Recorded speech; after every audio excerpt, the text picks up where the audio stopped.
trying to get them M's. 1 million, 2 million, 3 million, 4. In just 5 years, 40 million more. You are now looking at the 40 million bar. I rate my tap channel on the 100 million man. R-O-C. That's where you wrong. I came into this. What's up, man? What's going on, man? Happy podcast day. Happy podcast day. Finally. First one. Finally, we're getting into it. I feel like we've been planning it for like a year. Yeah, at least it's gone a little bit faster than the Fat Man calendar. That's a good point. You realize half the people don't know what we're talking about when we talk about this stuff. Well, maybe we should introduce them to it. Yeah, there you go. Denny Thompson. I'm Denny Thompson. That's James Coleman. Scott Irvine's producing this bad boy. We have the Sports Den, a local show in Jacksonville, Florida. But that's not what this is. Nah, this Straight Talk No Chaser, baby. Straight Talk No Chaser is the name of this podcast. And basically what we do is just talk about whatever we want to talk about because we can. And we get the opportunity to speak about it in a way with the candor that the Sports Den is finally being known for here. I was going to say, let's be honest, we kind of do that already. Yeah, but we get a chance to, like, if I want to say damn, or if I want to say F. Well, no, we ain't doing that. But I can say it if it just you comes. You can, but just because you can don't mean you should. I mean, the point of having a podcast called Straight Talk No Chaser is that you can talk straight. Man, we didn't talk about this. You don't have to chase. I'm not saying I'm going to do it. I'm just saying if I can. Okay, like one of the biggest things, I don't have to worry about getting suspended for calling somebody a fairy now. No, that's true. So I can just say whatever I want to say. Again, that's true. Kind of what we were getting known for, and we still do it anyway. We just now we have the means. We don't have any FCC regulations. Okay, I got you. Okay. Hey, you consider yourself selfish? At times. Yeah. Like, give me an example. Like, I like my food. I don't want to share my food. So if I reach over and take a fry. No, you order. I would ask you if you want fries, but after that, no. No man should take a fry from another man's plate anyway. Well, yes, that's man law. Yeah. Well, okay, so your wife reaches over, takes a fry. No, you eat your food. You ordered what you wanted You're to order. You're like that selfish? Yeah, I mean, she ends up doing it anyway, but it's definitely annoying. I mean, you're a big dude. Yeah, I didn't get this big by fasting. I can tell you that much. I want my food. Or there are times when I ain't gonna lie, I could be a dick when we were a kid, when we had the baby, when Trey was a little younger. Mm-hmm. I'm not gonna wake up every 2-3 hours. Now, see, that's no. Now I tried to. There were times when I did do it, but man, I gotta go. I'm training kids all day. It's very hard to be high energy when you only got 3 hours of sleep. Okay. People are paying me for energy. I don't consider myself selfish. I think everybody's selfish. Okay, let me re-ask that. When you played at Florida State, right? You consider yourself a team guy? Yeah. Yeah? Mm-hmm. So you're a good teammate? Yeah. Okay. So let's say when you were at Florida State, let's say the best player on the team, which was who at the time? Just any year? Yeah. Greg Jones would have been the perfect example my sophomore year. Okay. When he was balling. So let's say his junior year, he'd have come in and said, you know what? I'm done. Bump it. I'm done. I'm getting drafted. I'm going to the league. The league says I got to wait one more year. I'm out. What would you have said? I mean, I would have been a little disappointed because I want to win. But be honest with you, it would be selfish reasons why I would be disappointed. But what would you have thought of him? I would have thought, man, he's trying to get paid. You wouldn't have thought that's kind of Bush League? No. No? No, the reason why is because we are all there for one reason. None of us are there to become a Rhodes Scholar, even though a couple did.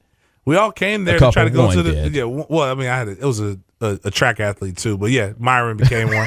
But none of us came there to acting like you went to Princeton. Exactly. Don't go there. We're the Harvard of the South. Yeah, don't State. go there. No, none of us went there to come for academics. Most of us went there to try to get into the NFL. That is the end goal. And if you've done everything you need to do, okay. So obviously, I'm teeing up this Leonard Fournette issue. Right. All right. Leonard Fournette at LSU. The talk right now is, should Leonard Fournette even play? If he doesn't play, does it affect his draft status? Does he owe anything to LSU? Does he owe anything to his teammates?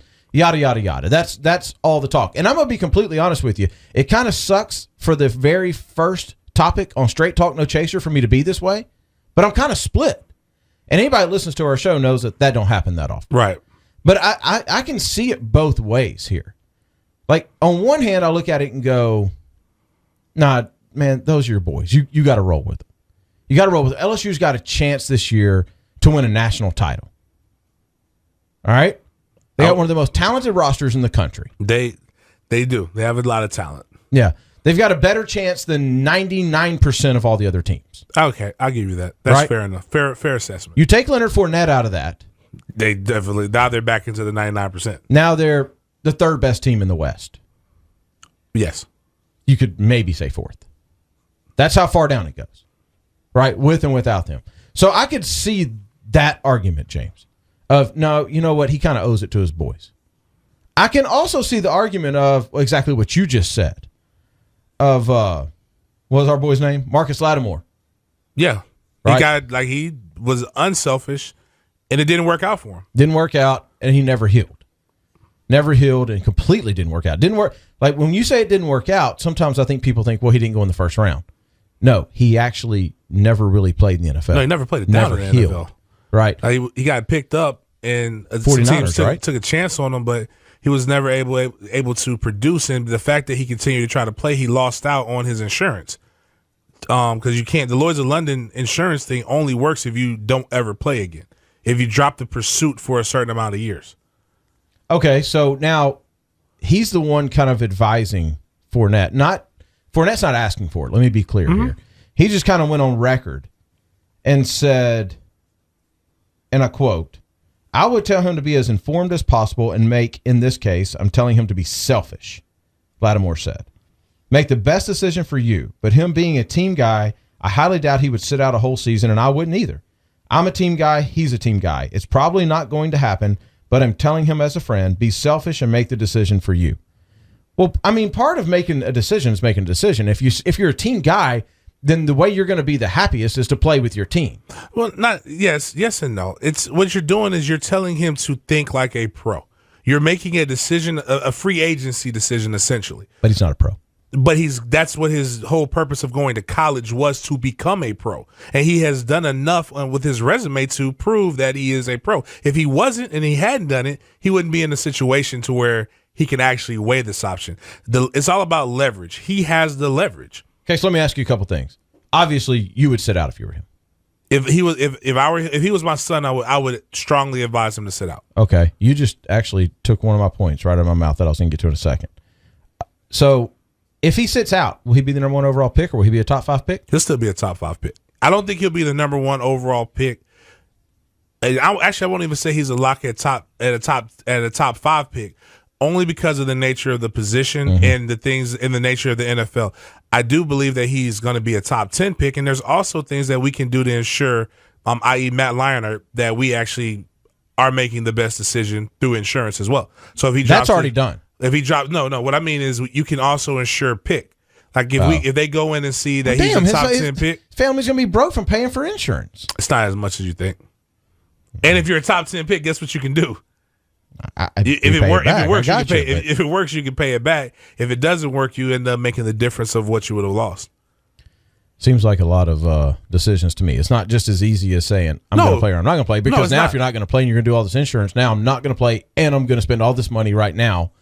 And yeah, I mean, you're going to have the means to pay it back, but still, you got to pay it back. Well, and the flip side of it is, and this is why I say you have to really weigh the option, he'd have to go into training and start doing things. And once the combine season comes around, he better produce.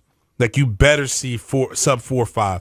You better see, I'll go, I don't know how high he jumps, but I'll say 33 plus inches on the vertical. You better see over 10 inches on the broad jump. He better be the most polished when it comes to these team interviews. That's the only drawback I see to all of this. Now, there's been reports that his family has already purchased multiple $10 million policies on the junior running back.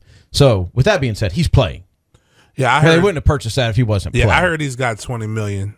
Yeah, $20 million insured. So this is really more of a conversation about what would you do, because there's no doubt he's playing. Well, it's the same conversation we had with Jadeveon Clowney. The thing that's not fair in all of this is that we're having this conversation, and people are too stupid to realize that the kid didn't say it. Right, and that's why I want to point that out. It's everybody else making the speculation, but now I've heard guys saying, well, I got to look at his character because of this comments. He didn't say anything. The guy doesn't talk about this kind of. Actually, he is the ultimate team player. He's the ultimate citizen. I mean, just think about what happened last year in South Carolina, and he donates his jersey to the flood victims. Mm-hmm. He'll probably do something similar to the Baton Rouge in the Baton Rouge situation, because it hits a little bit closer to home. But you know what? It's a conversation that didn't really start until a few years back. And I think what started was it not the Willis McGahee injury in the Fiesta Bowl? Yes. And Willis McGahee was the first person to actually take a huge gamble in that he just went and just said, I'm hurt. I got to sit out a year anyway. I might as well see who's going to draft me. Mm-hmm. No matter where I get drafted, I'm going to be in better facilities, and the only thing I have to worry about is getting better. And he got picked up late first round by the Bills. Worked out. It worked out. Now, I will say this, though. This conversation is going to be had a lot more in the future because these guys are coming in more developed. They're coming in more ready. I don't think here's the question I think should be asked is, does the NCAA need to change something? Yes. Do they need to change this whole you got to be 3 years out of high school? Now, before you say yes, it could also hurt a lot of kids. But that's not the NCAA rule, though. The NFL. That's the NFL rule. Yeah. What I think the NCAA and the NFL should do is come together and they have a committee. And just like right now they have when you're an underclassman, when you're a junior, you can petition to see what your draft status is. And they'll tell you, well, now they'll tell you if you're first or second round or you're not. Which isn't always accurate. Right. But that's what I would say that the first step is at least give people the option to have leverage over their career. One of the biggest arguments that I have or disagreements I have with the NCAA isn't the NCAA in itself, is that they're using archaic rules. Like, let me manage my career to the best of my ability or that I know how. Just give me the information. If I'm a second-year player or even a first-year player for some cases, and I have a first or second-round grade, I should have the ability to take my chances if I want to. And if I don't, then then lock me in. You cannot leave until your junior year unless you have that grade. I'm going to tell you why I don't like this. Because, and listen, you saw it. I got killed by Big Blue Nation about this. Mm-hmm. I don't want college football to turn into college basketball. I'm a Florida fan, but I don't want right now Florida State to turn into Kentucky. No, I understand what you're saying. You don't want one and dones. No, I don't. It's what makes college football in the South so amazing. You just get attached to these guys. I don't think it will ever become that because one, there's a lot more people that play football, and it's a much different sport. In basketball, if you can shoot a 3-pointer, it may get better, but that 3-pointer shot is going to still be there. If you could jump, you could dunk. What happens is from your rookie year and as you get a little older, you get a little thicker and you learn the game a little bit more. Where it comes to football, the physicality and just what you have to learn, that's why you see even now, even there are people, it looks like it's a lot more juniors leaving, but there's still a ton of guys who are staying all 4 years. Oh, sure. And even if there are juniors, they're redshirt juniors, so they're still getting that 3 to 4 years. So I don't think you'll see as many jump off the page. And that's why I said put a barrier in there. Like make the NFL say, hey, this is like, are there 28 out of 32 teams that will draft this guy? And if there are there enough people that would draft this guy high? And if there are, let them get a chance. What people don't like, colleges can still give you the opportunity to graduate. They still have to. Once you step foot on that campus, you have to graduate within 7 years, or the school's going to get slapped with fines. So they have every incentive to at least take you back to get your degree. So the people who say stay and get your education, that's an idiotic statement because the school has incentive to make that happen. If you want the education, you can get it. Yeah, if you want the education, you can get it. Yeah, I think this and the Jadeveon Clowney thing is worlds apart, though. Here's why. The Jadeveon Clowney thing, I never for 1 second thought Jadeveon Clowney should have sat out his senior year. Because as a defensive end, you've got to get better to play at that next level. I also there's tackles that are just, you look at it every year in the NFL. Deion Jordan a couple years ago, comes in and people said he was one of the most athletic pass rushers to be drafted. And what has he done? Right? It's just a different game when you're talking about that front seven in the NFL. Running back? Now, running back, it may be a different game, but you know what happens to running backs in the NFL? They have a hit count. Exactly. The other reason why I don't think this is the same is because Jadeveon Clowney, don't get me wrong, he was good.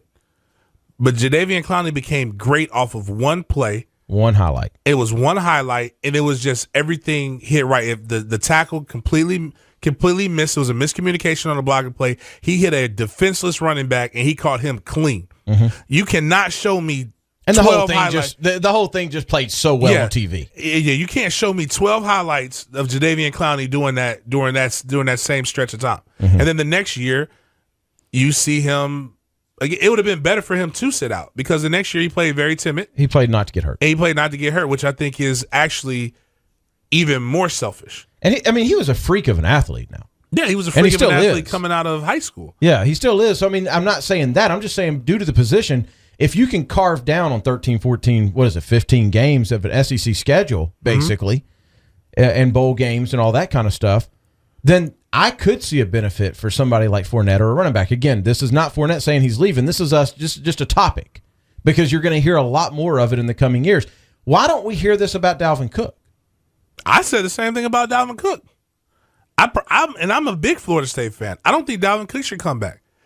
I think he's shown us everything that we can possibly. I think Dalvin Cook is a better NFL running back, or excuse me, at this point, a better NFL running back because of what he can do in the passing game. Prospect. Yeah, prospect. Excuse me. Yeah. So don't get me wrong. Fournette is Adrian Peterson. Dalvin Cook is what most other running backs that you want. But here's how the NCAA solves this or makes this even harder. Because what's going to happen is as the years progress, more and more players are going to just say, forget you guys. School pride. All right, if I'm balling in the NFL, you ain't gonna disown me, LSU. You're gonna take my donation. You're gonna take my donation. If I give it. You're gonna still like me. You're gonna hang my jersey up in the Hall of Fame. Give these guys more things to consider. You are losing your leverage, NCAA. Like the only leverage the players have is to not play, and they can still get drafted. The top guys start coming up with some plans to to incentivize these guys for staying. Like it just make it. And you and I are going to get in such a disagreement, and I don't want to do that right now because we got other things to get into. But here's my thought on this. And you said something earlier that I thought of when I was thinking about this whole subject. Is if this was my son, I probably would advise him not to play. I probably would. As a fan of football, I hate that we're talking about it. As a fan of college football, I hate that we're talking about it because I like that aspect. I like that to beat LSU in the SEC in front of 100,000 people, you've got to man up against Leonard Fournette. I love that. As a fan, I like to see the next guy. Like I just feel like that's why you always recruit. You always say dominance makes sports better. I love dominance, but I also love when we dominate recruiting classes. So when I see we have another 5-star running back coming in, he may not be Dalvin Cook, but like James, for example, I'll just use Florida State, like the Patrick kid. I want to see him. I want to see him come in, and I want to see him get a chance. I'd rather see Dalvin Cook, but it's the same concept with the third-year players. I'd rather see Jalen Ramsey stay for his senior year. We would be a better defense that's a fair if point. Jalen Ramsey stayed for his senior year. But I'm glad that Jalen Ramsey is getting a chance because that helps us with recruiting and getting the next Jalen Ramsey. And so really what it is really just we're trained to know that they've got to stay 3. And for a lot of these cats, we know that their third year is their senior year, their final year. Right. James. And we're talking a ton of Florida State guys just because they've had a lot of them. And Jameis left after his sophomore year. That's what I'm saying, his third year. Sophomore year, but I would have loved. And nobody believed for 1 second he was coming back. Yeah, if Jameis would have came back last year, we would at least be in the same position that we were his sophomore year. We'd have been at least in the playoff game. Don't know if we would have won it, but we would have been. But nobody hated him for leaving. Yeah, but everybody expected it because it was his third year. I think that's my point, though, James. Is we become accustomed to these rules. And so the third-year rule by the NFL is, as fans, we all just automatically assume Vernon Hargreaves at Florida. And we could go on and on and on and on with the list of, okay, well, this is his third year. He's eligible for the draft. He's going to be a first-rounder. He's gone. See you. Bye-bye. And guess what coaches do? This is why I think, now, granted, what's going to happen is the rich are going to get richer. Mm-hmm. Is they're going to just say, hey, we got Dalvin Cook. He had a great freshman campaign. He'll probably be gone after his sophomore year. You come in, you can replace Dalvin. That's what recruiting is going to become, and you're going to see younger players play good. But to your defense, I understand that is what's made college basketball not be as good. But the football is too much of a team game for it to fail at that magnitude, I believe. Yeah. I just believe because football, okay, if you don't have a good running back, hopefully you have a good quarterback. If you have a good offensive line, we're only talking about a couple positions. I really don't believe we're going to see a young guard just take off and leave before he's ready. But you know what? I really I'll put it this way, James. I don't really want to see the rule change. I really don't. And I know we're going to have these decisions, and there's going to be somebody that says, "Bump it, I'm sitting out." There's going to be that person. Mm-hmm. Todd Gurley wishes it would have been him. But right? I think it's worked out for I think him. Todd Gurley was good enough, but not. Oh no, dude, he good. was like Heisman candidate. Yeah, but he wasn't Leonard Fournette good. Fournette's a different one because he walked in with the body of an NFL Yeah, that's player. what I'm saying. Like the people who, it's not that many. It's the. I can think of Adrian Peterson. I'll say Jadeveon Clowney, Fournette. I'm trying to really think just guys that. You could probably come up with a handful of I'm sure receivers if I start, and DBs. To your point, the front seven is which is really what people like. People don't get. We'll sit there and we'll talk about the Jags O-line all the time and how we don't really know all these people, and we laugh and we joke about it. But really, what makes football is the front seven. Yeah. But the front seven is just assumed that they need that another year of development and grown men strength, right? And it's just assumed that. So I mean, we could probably come up with a handful of receivers, a handful of DBs, stuff like that could have skipped that year. A lot of those positions don't have brute strength. I just think about me. The difference between me, and I kind of wish sometimes I did redshirt, but then I think about the bowl game that they played in, that I would have played in, and I'm glad I didn't redshirt because I don't play. I never played on Christmas, and I don't think I could do it. I like Christmas. That's one of my favorite holidays. But the difference between me at 22 and 21 was night and day. Oh, absolutely. The same thing was the difference between me at 17 and the difference between me at 18 was night and day. Was it really? Yeah, like it wasn't for me. Well, I went into college at 17. You talking about physically or maturity level? I think not maturity level. Mentally, I was a kid. I'm still. It depends on who you ask. Yeah. I'm still a kid. I ain't Ryan Lochte bad, but I'm still a 32-year-old kid. But at 17, what I was able to do, and I dominated guys, was different than what I did at 18. Had I gone back, had I been one of those Duval red shirts that we joke about calling, had I been a 19-9 in high school, considering, especially what I was in 19-9 in college, a starter on a Division I school, I probably could have killed a kid. Yeah. I would have loved to have done it too. But the difference between me at 18 and 19, as opposed to 17 going into college, and the difference between me at 22, maybe 23, after playing a year, was night and day. Okay, so let me ask you this. And then we'll wrap and not this every up. player is like that. That's why I don't think it's going to be as mass an exodus as people think. So let's just state a fact here. All right. A lot of these guys coming out come from families with a background of where they need the money. Right. I mean, this is lottery for the family. They've done everything they can to work to keep their kid in private schools and give them cash through college and everything else. When I've needed money really bad, I've made terrible decisions. Right. Horrible decisions because desperation sets in. So how do you, from a maturity level, and I think that's the part that I look at here and go, from a maturity level, how do you deal with that?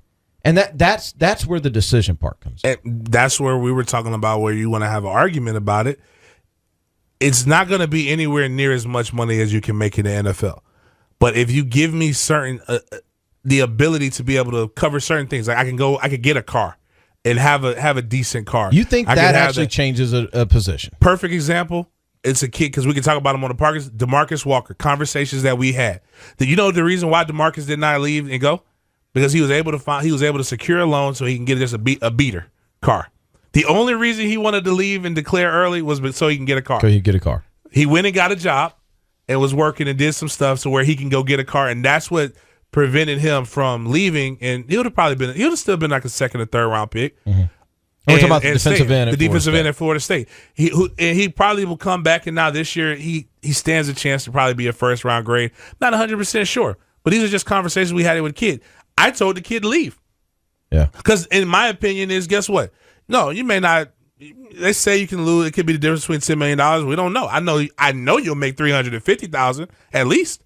Yeah. And $350,000 ain't nothing to scoff at. But he took all the information from a lot of different sources, mom, mentors, not just me, different people. And I've talked with this about with a variety of other kids.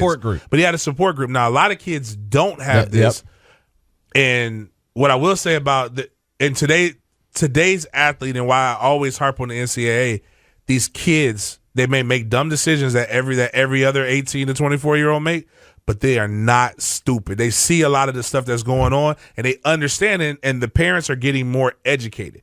And what's going to end up happening is I know what I would do with my son. We're lowering it up.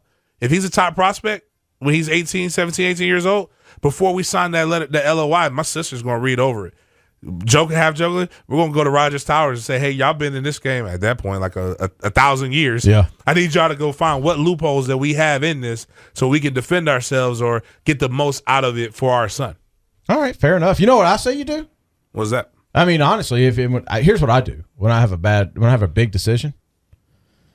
I really, really, really think about it, and then I just simply flip a coin. 50-50? 50-50. There's no logical humans no logical adults would do that though. 50-50.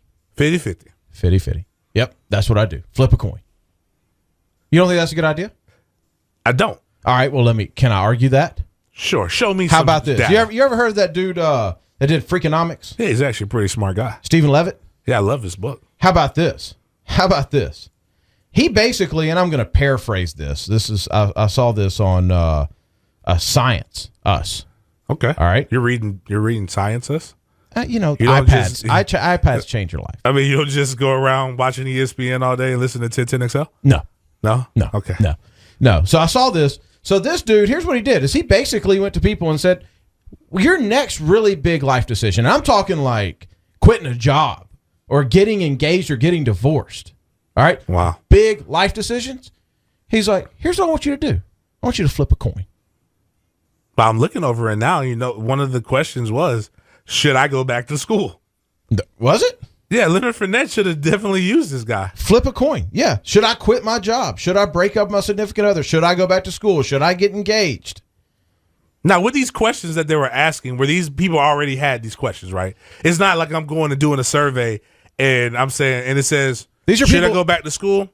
No. Okay, cool. I didn't like school anyway. Should I break up with my significant other? Oh, God. TJ, got an important decision I got to make. Got to talk to you a little bit. Well, here's where he was smart, is he didn't let them decide, like, which side of the coin. Because you know how that, you flip it and you're like, well, I had said heads. And that would help you sway the decision. So they did like a computer? So it was a virtual coin. Oh, nice. And heads meant to make the change. Tails meant stay with the status quo. Wow. And so 2,186 tosses were used to determine whether or not to quit a job. The next most popular was to break up with a significant other, which was 1,686 tosses. Wow. Here's what this report found out.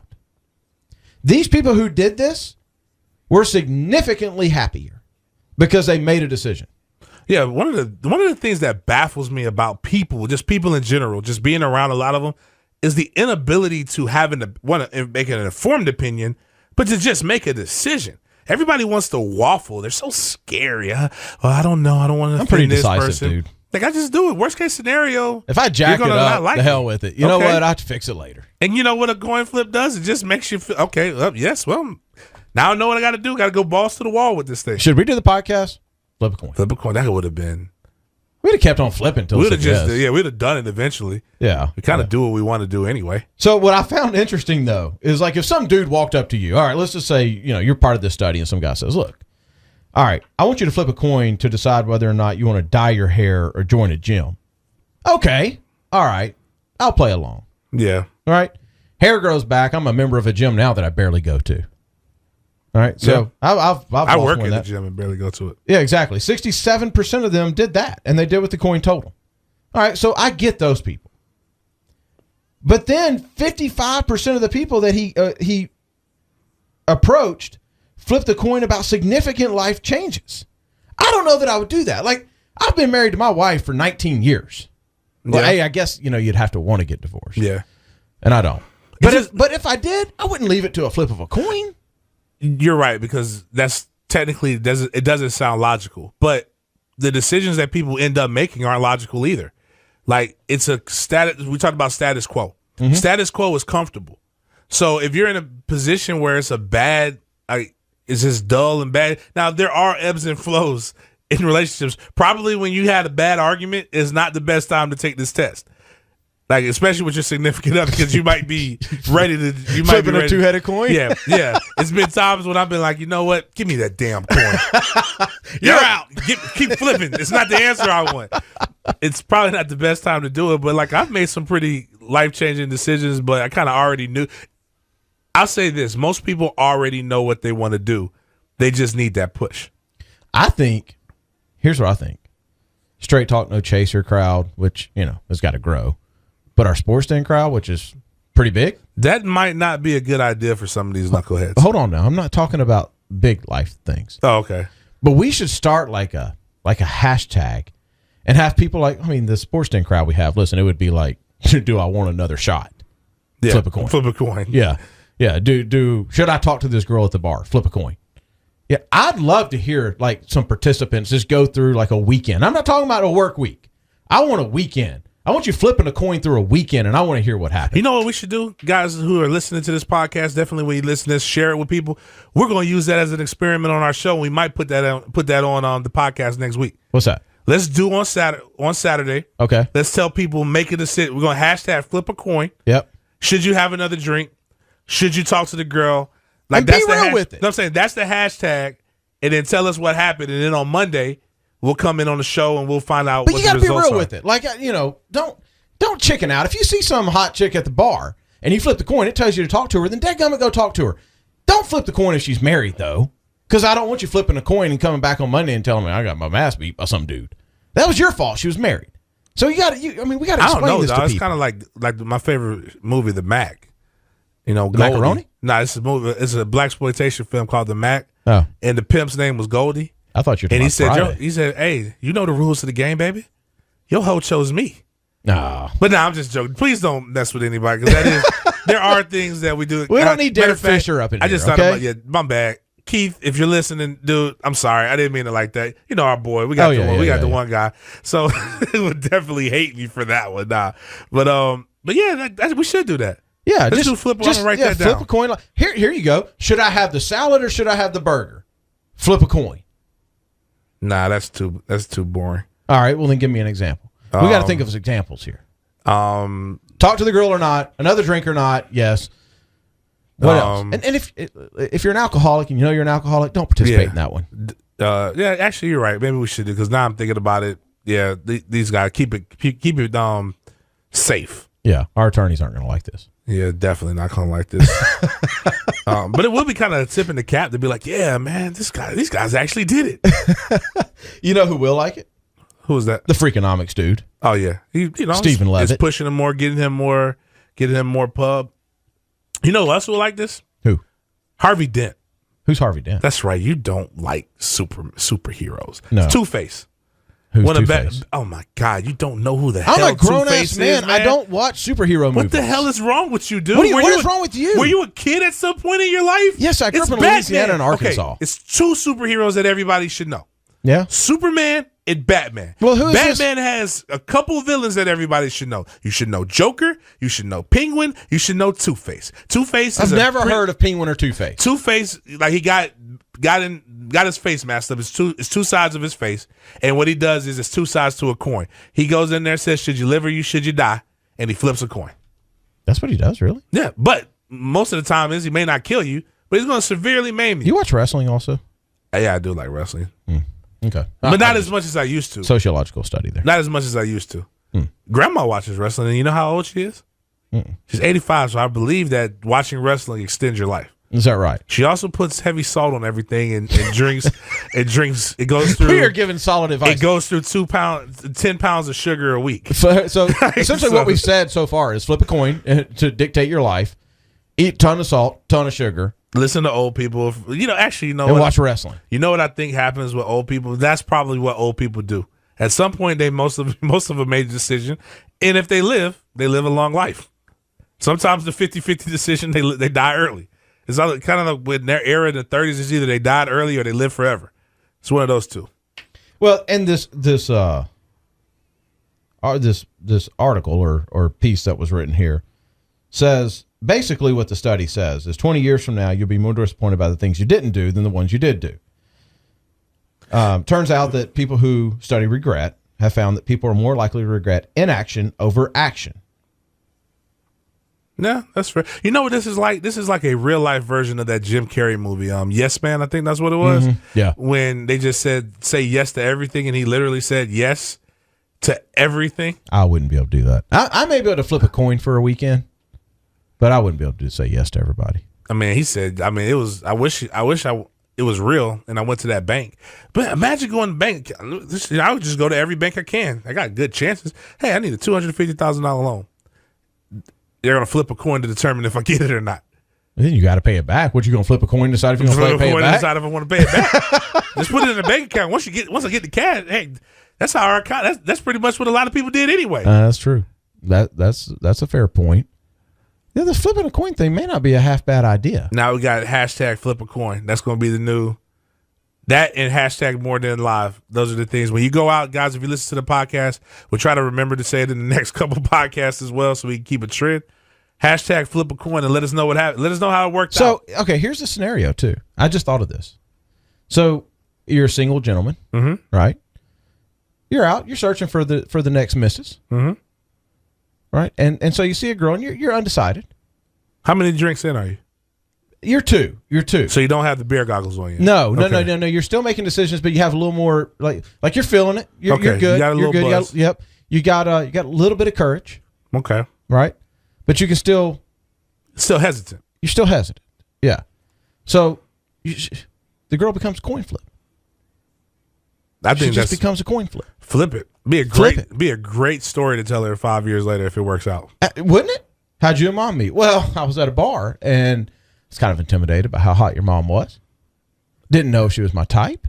Flipped a coin. On the way to the bar, I was listening to these idiots, these jackasses that said you should flip a coin. Yeah. We could be a part of love stories. Man, bumpmatch.com, they ain't got nothing on us. Actually, the way things are going, stay off the internet. Did you hear about the dude that just probably flip the coin? Yes. Yeah, just don't. Yeah. Flip a coin if she's going to come back to your house. That's what you need to do. Yeah, a coin flip. I like it. We could brand that. She's a coin flip. We should. I'm with it. We're all about the next endeavor. If you listen to any of our shows and if you listen to our podcast long enough, guess what you're going to realize? We ain't don't encourage us or don't bet us to have a good time. We ain't afraid. You know what I think we should do?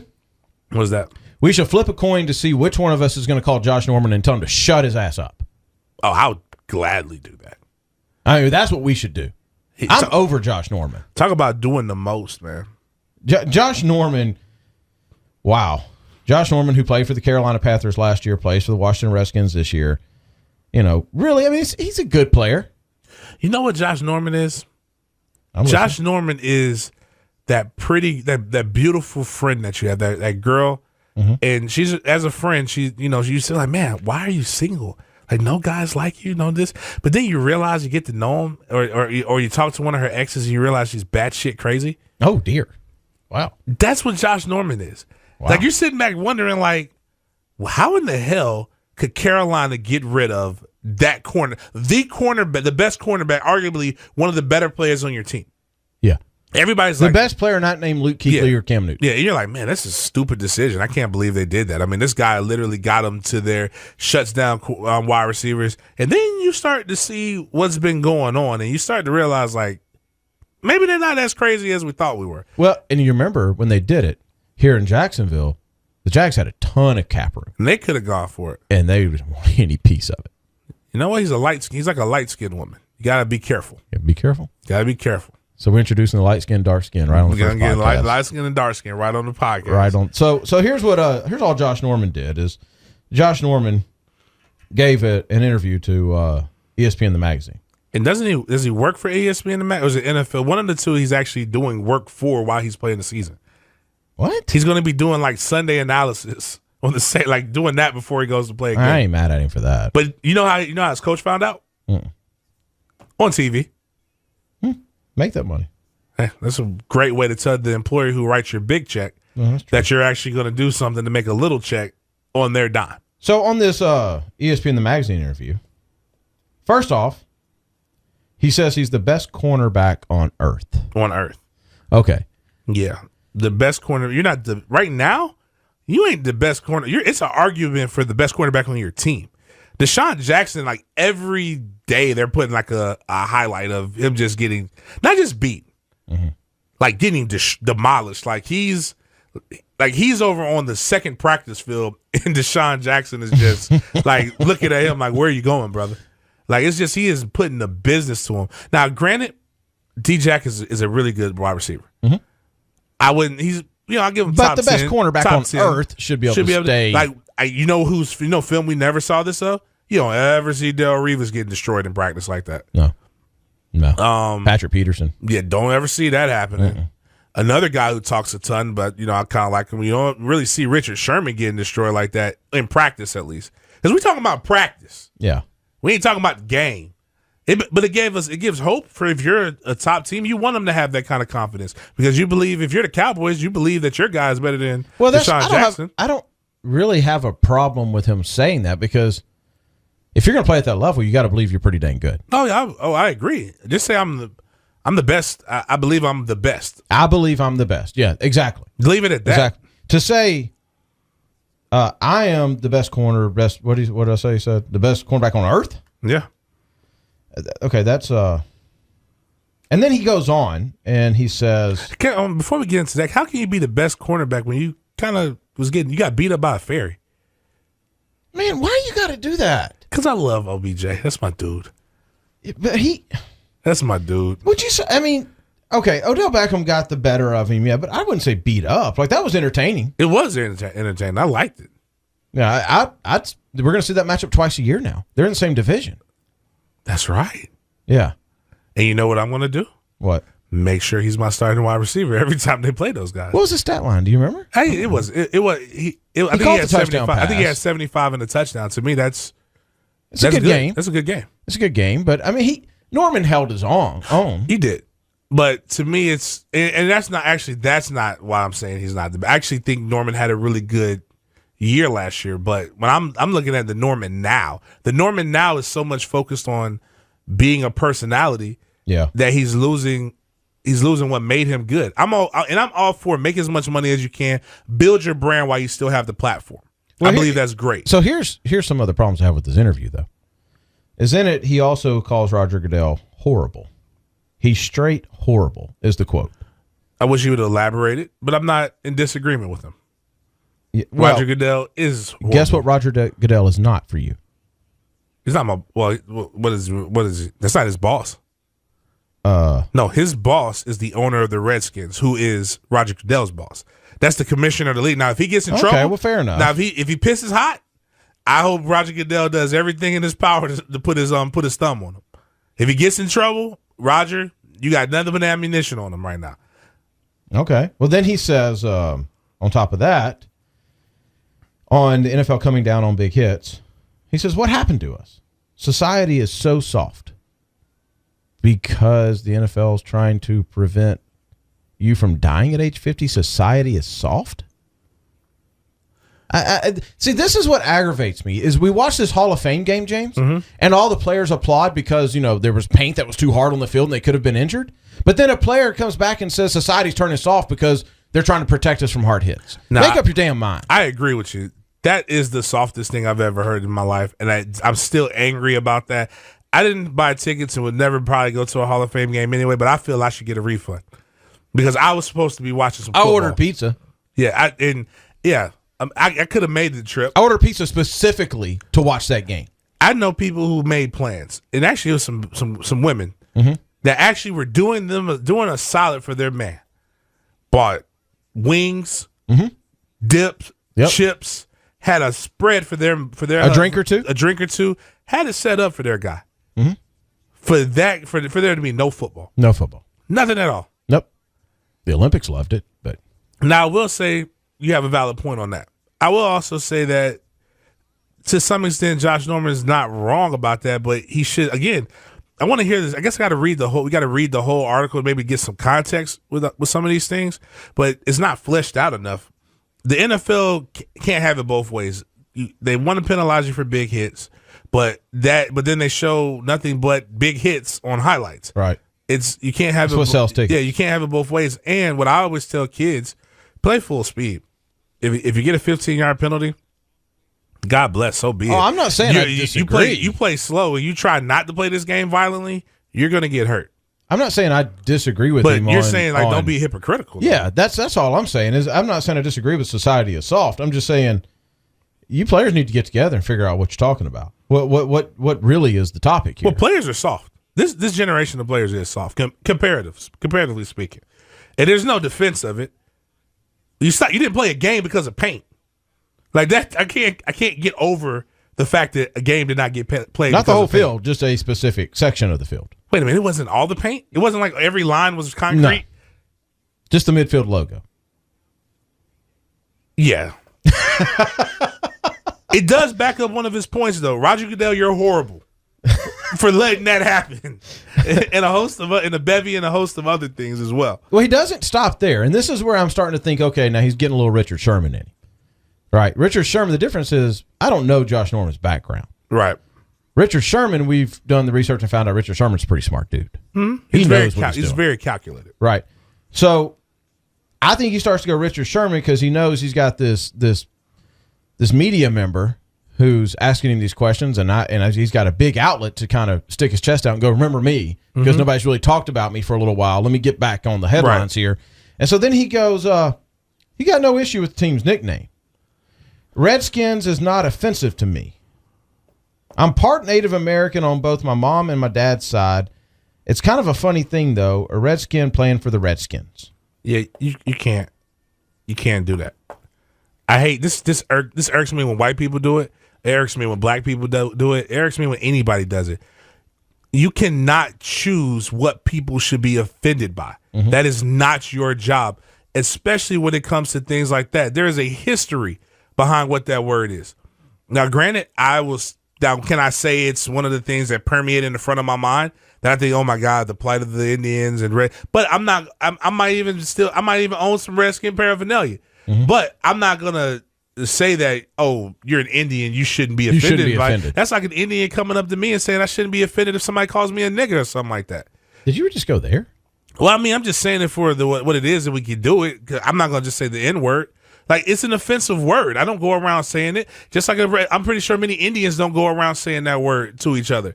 It's just like if they don't I walk called around you, saying, "What's up, my Redskin?" No, it's just like if I go around and say, "Man, you know, Denny, that cracker right there, this, that, and the other." It's not cool. Even if the historical context and I want to go down, and if you want to be like Kendrick Lamar and say it's a breakdown of the word negus, which means king, and no, I don't care about that stuff. Don't tell me that. Don't tell me what I can be offended by. You and I are on the exact same page here. That's the thing that jumped off the page to me. I don't care if you are part Redskin, Josh Norman. There's so many tribes. You don't speak for all of them. Yeah, exactly. They did not elect you their speaker of the nation.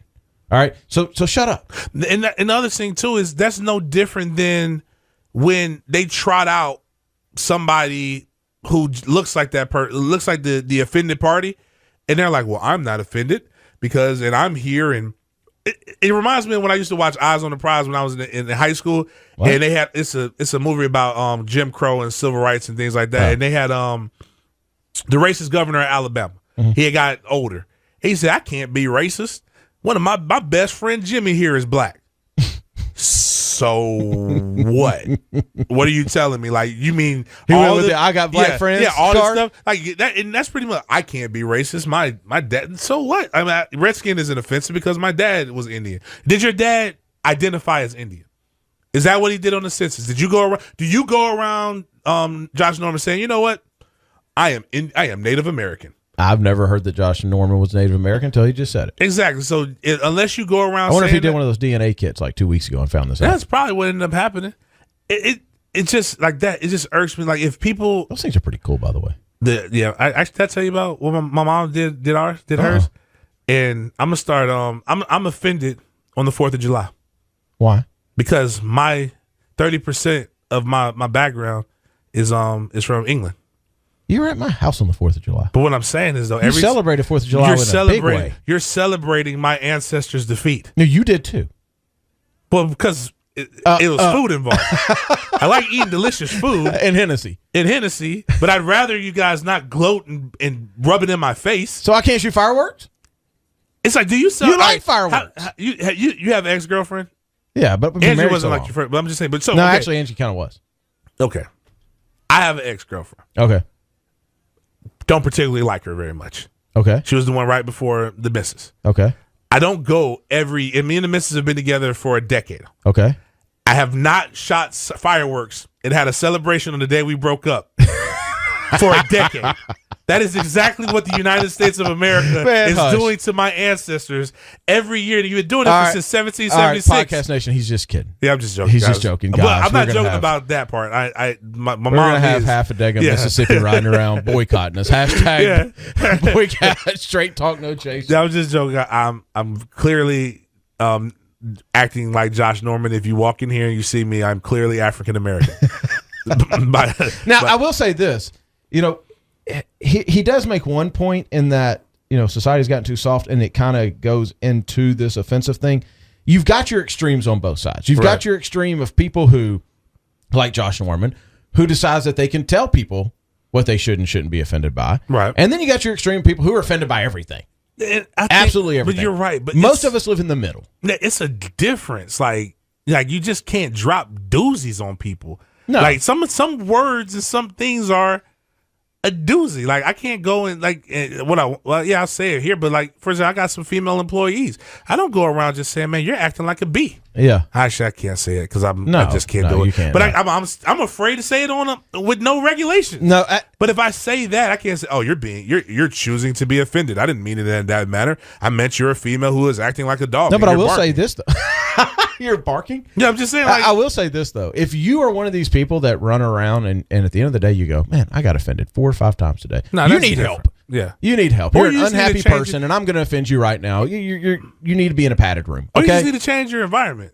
Like maybe it is you. Like I could say like those kind of people. It don't matter what environment they're. Like if I walk through a Trump or a Clinton rally, I'm probably going to be offended by 4 or 5 times by the time I'm done. Don't put yourself in where you know you're going to be offended. Don't go in that environment. I need to go put myself in a happy world. Right. With a cigar and some booze. Right. Don't go somewhere that you know you're going to be offended, then bitch about being offended. It's kind of.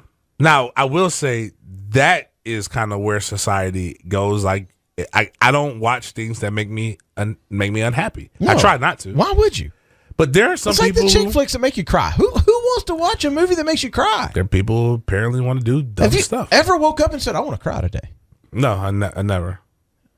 Oh well. But anyways, what were we talking about? We're talking about Josh Norman. Oh, okay. And what I need Josh Norman to do, because this is what we're going to do. All right, I'm listening.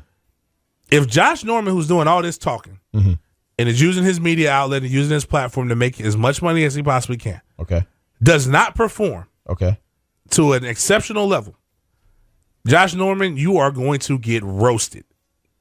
By who? By me. Oh, okay. Because you want to talk. I'll come in. You know what I'm offended by, Josh? I'm offended by your playing football. If he's not shutting people down. You know what you are? You're not the best of anything. You're not the best Redskin. Is there a guy in the NFL that talks a lot that doesn't back it up right now? We don't really have that guy, do we? Man, I can't. It was Josh Norman's teammate. I can't think of the guy who got beat up by Andre Johnson. Cortland Finnegan? Yeah, Cortland Finnegan was still popping off.